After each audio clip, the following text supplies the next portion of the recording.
made to the governor were found to be completely without basis in fact, and that the FBI had advised him that Reich is cleared of all suspicion as to his political status. Hennessy also found that people in the community spoke very highly of the work of the Institute.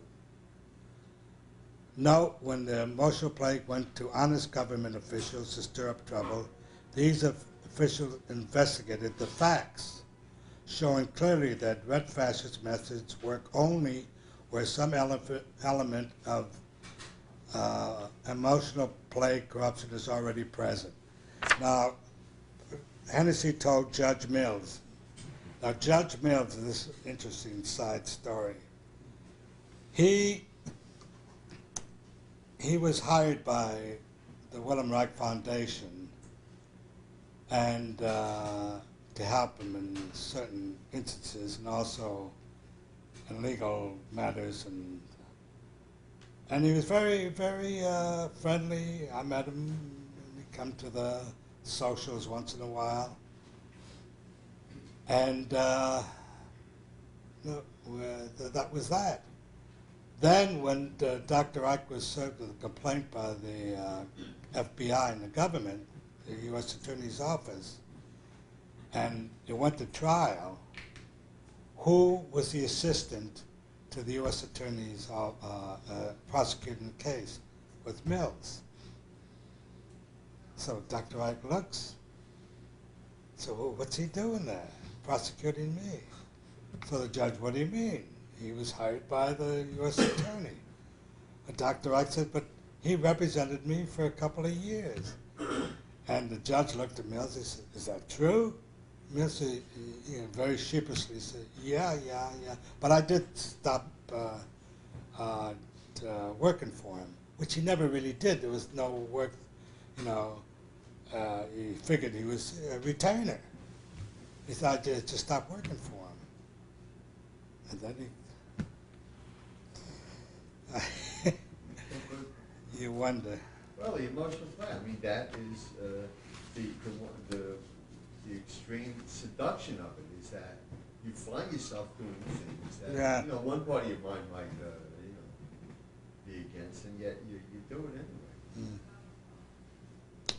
October 1950, a man posing as an FBI agent visited a children's camp near Rangeley and asked if the camp was a, quote, feeder of children. 2 days before his phony investigation, two representatives of the Wilhelm Reich Foundation had visited the FBI office in Boston to discuss the Red Fascist attack on our economy. The FBI, Boston FBI, advised that this man was not their agent and they didn't know who he was. January 51, Cosmopolitan magazine published an article by George Fraser, quotes, "Are psychoanalysts crazy?" in which Brady distortions were repeated and some nonsensical assassination ideas added, such as Lincoln Reich would bebop.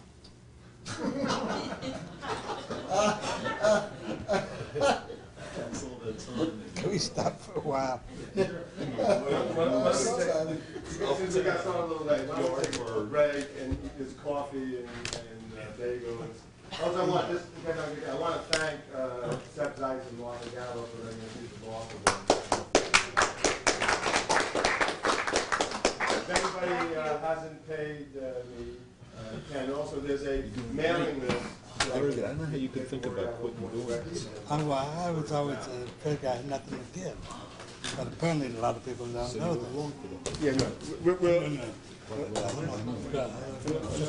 15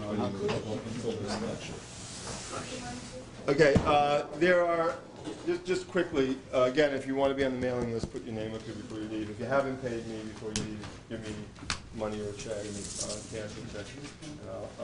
And there are flyers for this is part of the ongoing topics, which are done once a month. The last one is on June 11th, and I will be presenting on Reich and Neal's approach towards child rearing and education and its contemporary impact today. So if you're interested, let me know. That will be held at our office at 440 West 24th Street. But you can take one of the flyers. Okay, well, we'll start and finish up. It'll be, we started a little late, so we'll run about another 15, 20 minutes and give you a little time to ask some questions if you want to. I just want to bring up something I was discussing with Dr. Weitzner.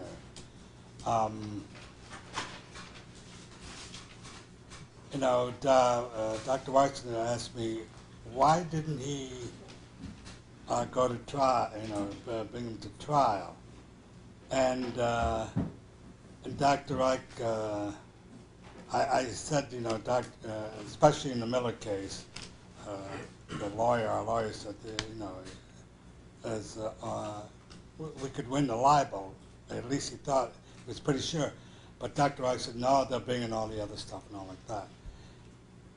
Then it suddenly occurred to me, when I was speaking to him just now, that when the trial went on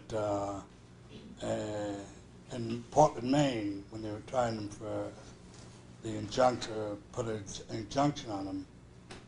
After the first trial, we were coming home by plane from Portland, Maine to New York, and our lawyer and a lot of the doctors were on the plane with the government attorney there, McGuire. And McGuire came over to our lawyer, Charles Hayden, and said, look, we don't want to put your man in jail. He said, all we want him to agree to do is put on the accumulator that argon energy doesn't exist and that this cannot do anything as far as mitigating the course of disease. So Charles Hayden said, well, I'll talk to him, but I won't. It just occurred to me when I was talking to Dr. Weitzner that they weren't interested in him, his body or anything. What they wanted to do was to kill the work. That's all. They were willing to let him go if he said all his work was just figment of his imagination. And apparently Dr. Reich knew that. And he said, if I have to go to jail, I can't let 32 years of my work. Yes? I once met a man who put that forth as proof that Reich was psychotic, that he wouldn't put a notice like that on the accumulator and save his life. Well, how would that prove it? That he wasn't psychotic. He was psychotic. That he was. Oh, how does that prove it? Well, I can't feel that it does, but that's what somebody said. He would have stayed out of jail if he had just told the lie. So Oh, that I proves see. that I he's see. psychotic. Well, There's one of the arguments that's often been used that he was looking for a martyrdom, which I don't read into no, it at all. no. That's been one of the other ways. That's another technique of invalidating the work. And the basic line, anyways, was what he said in one of the last meetings in Neal, in one of the letters that Neal talks about. Reich said to him, "Do you think I'm crazy?" Reich said, "Sometimes when I hear what I say, I wonder myself." And Neal said, "Well, if you're crazy," it said the same thing that you said. He said, "If you're crazy, then I'm crazy too." Yeah. Well, I remember when in Norway when he was working on the biomes and under the microscope, and he was working with them and he saw them, and then he had his workers with him, Nick Wall. I got a letter from her there. And other ones, Langfield, and all the rockers, they couldn't see it. Then Dr. Reich wrote somewhere, so I began to wonder maybe I had hallucinations, Then suddenly people could see what he saw, and they were working with it. And any of us, ergonomists or even patient students who saw the blood work and the biomes, it's clear as day, So, when you come on to new things, I guess our pioneers, when they're all alone and the wind's blowing around them, they say, am I having hallucinations? you want to say something? No. Oh. How come you usually do?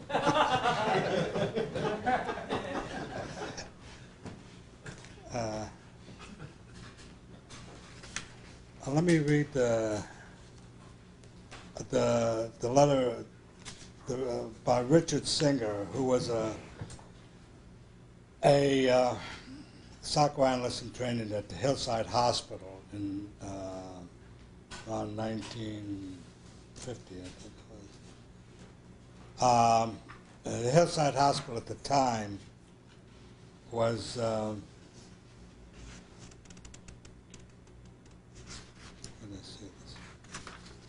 was the eminent psychiatric psychoanalytical hospital in, I'm looking for something, in New York City at the time. This Richard Singer wrote to Dr. Reich, I reached Mrs. So-and-so, who is the patient there, on the telephone at the hospital and asked her if she had gone to the Orgone Institute. The patient replied, no, Dr. Singer, I have not. I have not been feeling well enough to travel, and I haven't seen anyone except Dr. Obendorf. What did you tell Dr. Obendorf? I told him that I wanted to go to the Orgone Institute, but he said that he would talk to Dr. Miller about it. He himself did not recommend it, but felt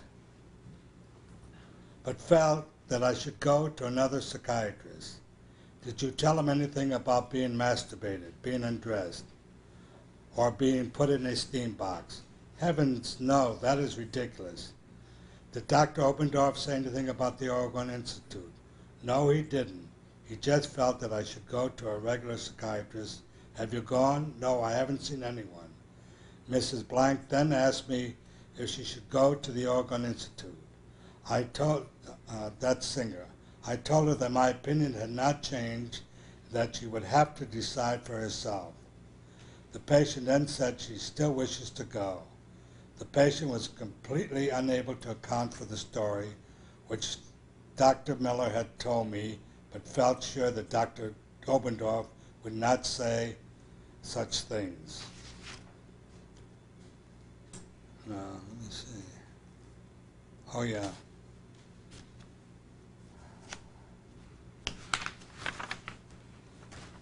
Here's another letter. Then Dr. Singer said, I was called into Dr. Miller's office today and presented with a letter from the law firm of Arthur Garfield Hayes. I was asked if I knew anything about it. I responded that I didn't know much, but was promptly told that this could not be the case since there were only 4 people in the hospital who knew the name of the patient. Dr. Miller, Dr. Orange further indicated that they thought that the one who carried the story to the Orgone Institute and this sense had divulged private information of the hospital. Consumed with anxiety, I told the assembled group, this is Dr. Singer, that it was true that I had given some of the facts to a member of the Orgone Institute, but that the situation had also come to their attention through another source. I told Dr. Miller that this member of the Orgone Institute had heard a rumor vis-a a social worker from Philadelphia who heard it from Annie Wright, who was Dr. Reich's